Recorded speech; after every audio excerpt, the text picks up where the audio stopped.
Hello. In this presentation, I will identify the purpose of the Individuals with Disabilities Education Act and discuss its subsequent amendments. I will give a chronology of amendments through today and identify key aspects for each amendment that add value to IDEA.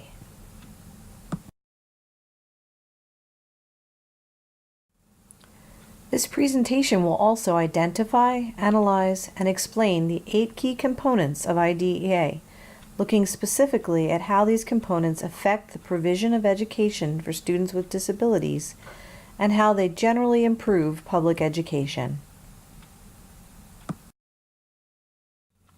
In the early 1970s, before the enactment of Public Law 92-142, also known as the Education for All Handicapped Children Act, many individuals with disabilities, such as mental retardation or mental illness, were not being educated or given opportunities in line with the 14th Amendment of the Constitution and laws passed during the Civil Rights Movement.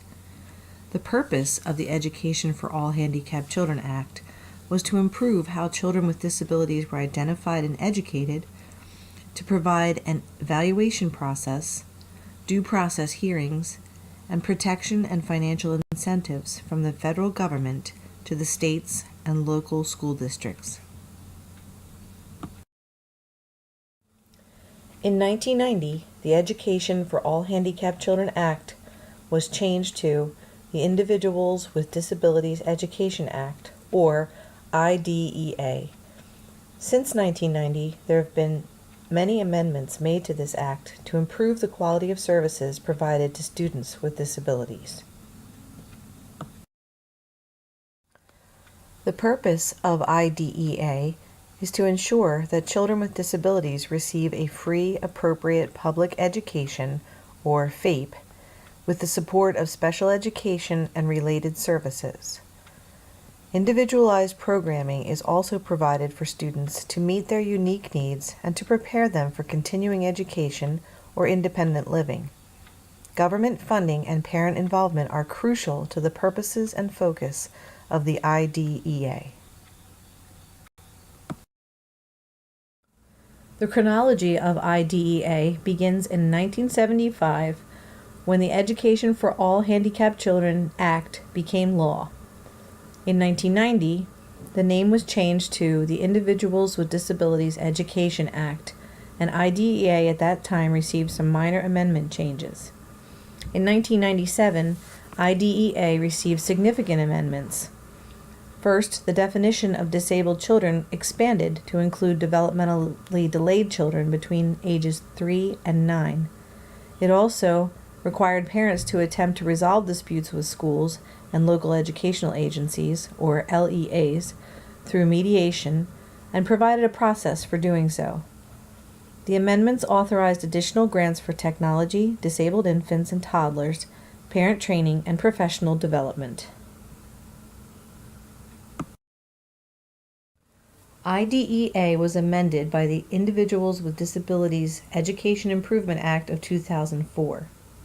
There were several provisions that aligned IDEA with the No Child Left Behind Act of 2001.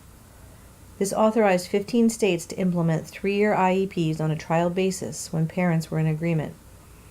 It drew on the report of the President's Commission on Excellence in Special Education, and the law revised the requirements for evaluating children with learning disabilities. More concrete provisions relating to discipline of special education students was also added. In 2009, the American Recovery and Reinvestment Act included $12.2 billion in additional funding for special education services. In 2009, the Americans with Disabilities Amendment Act was signed into law and became effective.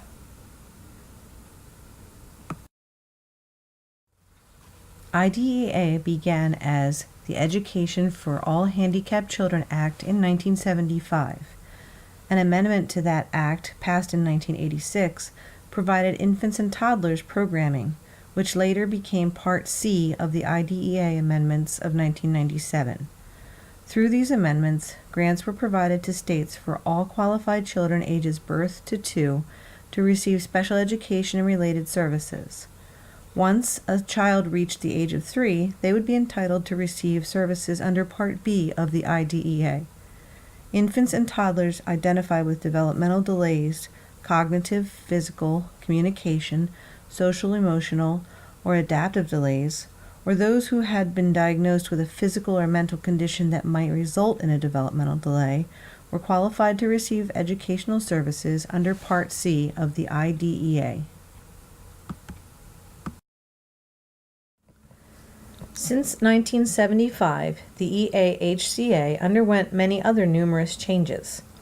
These changes have afforded more rights and protections to students with disabilities under IDEA. The following 4 acts saw significant procedures and protections for students with disabilities: the Handicapped Children's Protection Act, the Infants and Toddlers with Disabilities Act, the Individuals with Disabilities Education Act of 1990, and the Individuals with Disabilities Education Act Amendments of 1997.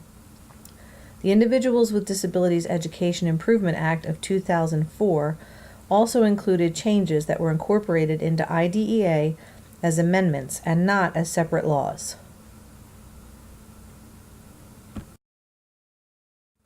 IDEA amendments in 1997 consolidated the law's 8 parts into 4.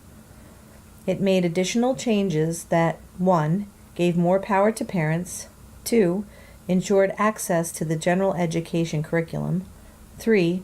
Encouraged non-adversarial mediation for conflict resolutions, and 4. Gave school officials more leeway in disciplining students with disabilities.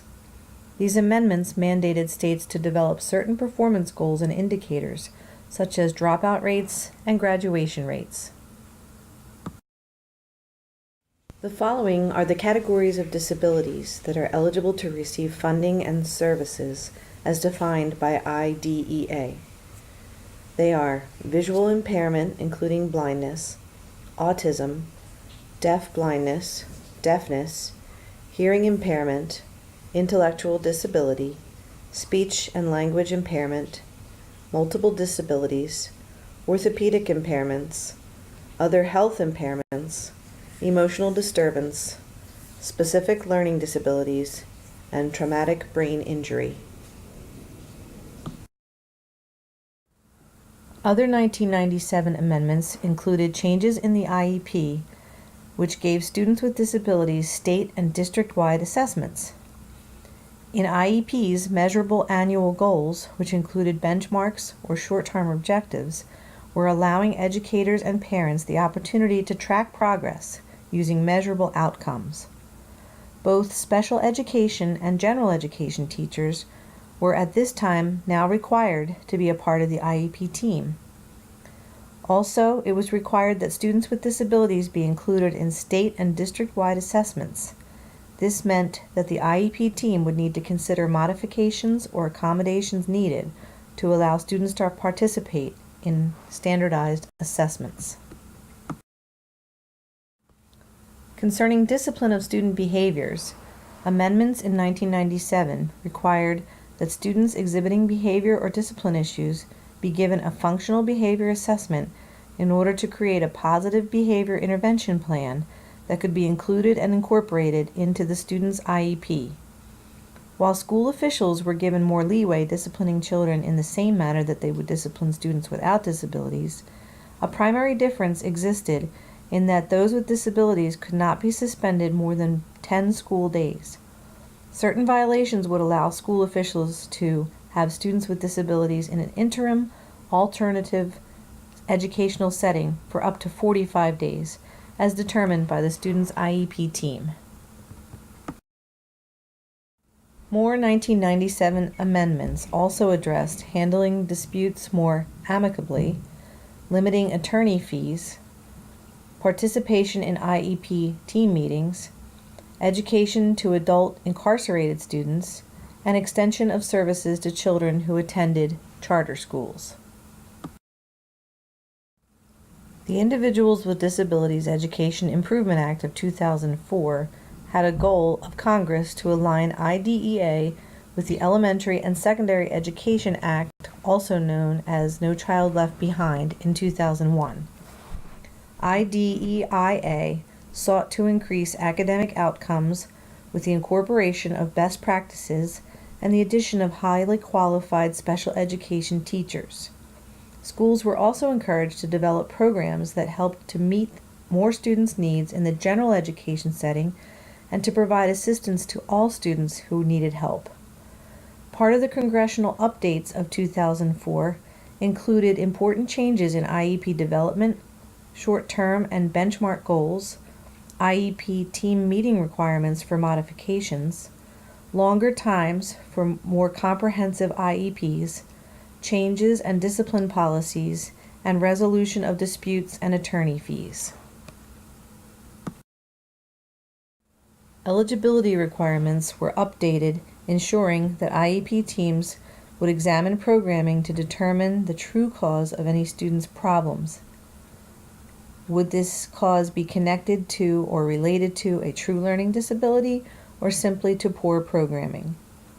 Changes in funding also gave states greater flexibility to determine how funds would be used and to allow school districts to spend up to 15% of their funds on early intervention services. Response to intervention programs have been implemented in many school districts to help all struggling students. The IDEA 2004 regulation and changes include the following subparts. Subpart A, general with purposes and definitions. Subpart B, with state eligibility, including FAPE, LRE, ESY services, and state LEA eligibility requirements. Subpart C has the local education agency eligibility, including early intervention services. Subpart D includes evaluations, reevaluations, eligibility, IEPs, and educational placements.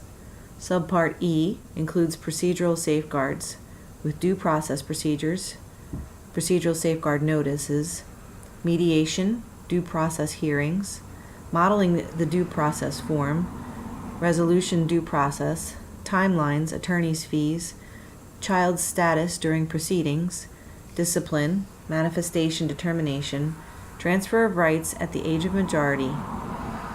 Subpart F includes monitoring, enforcement, and confidentiality of program information. Subpart G is authorization, allotment, use of funds, and authorization of appropriations. And Subpart H covers preschool grants for children with disabilities. The 8 key components that represent major principles of IDEA are zero reject, identification and evaluation, free appropriate public education with the development of an IEP, least restrictive environment, procedural safeguards, technology-related assistance, personnel development, and parent participation. Zero reject states that all students are entitled to a public education regardless of disability severity and without conditions. All states must provide special education and related services to children living in their state who are identified with special needs, even if the child is attending private school. States must develop a child find system at the school district level to identify and support students who may need special education services. Identifying and evaluating students fairly and accurately is addressed in the IDEA to ensure that students are placed in a proper program and are receiving protection under the law toward receiving an appropriate education. There are strict guidelines and timing in the evaluation process from the start of the evaluation and consent to evaluate until school districts present their findings to determine eligibility for special needs services. Free and appropriate public education, known as FAPE, is also a requirement under the IDEA.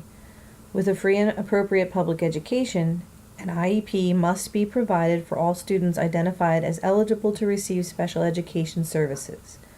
In order to meet the provisions of the law, school districts must provide special education services with specially designed instruction and goals set forth in an individualized educational program.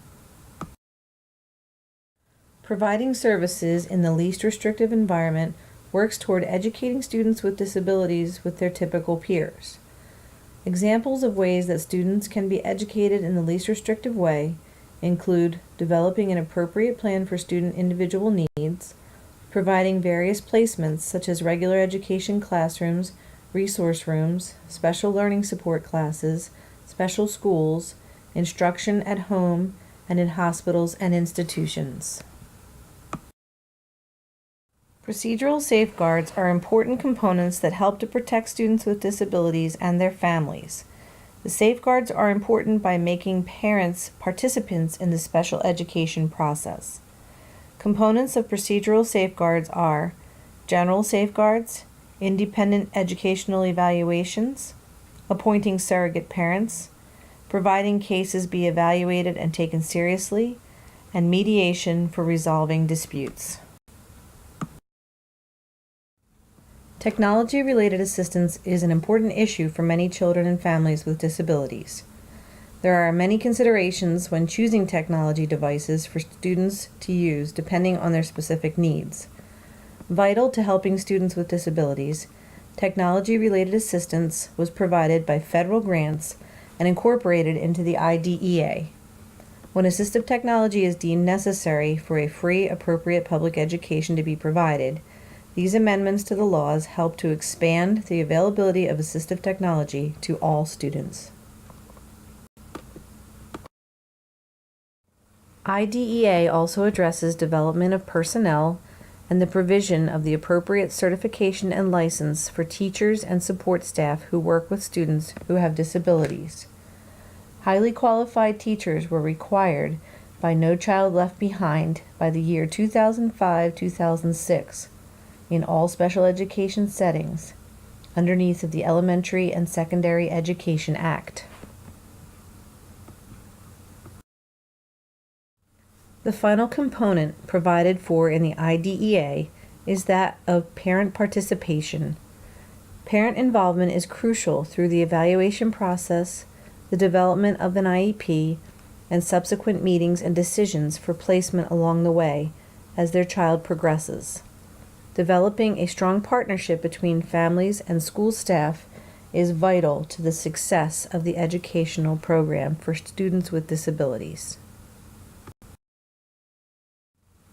The IDEA has provided students and families with free and appropriate public education in the least restrictive environment, protection under the law, assistance and funding to states and local education agencies, and effective assessments for program effectiveness.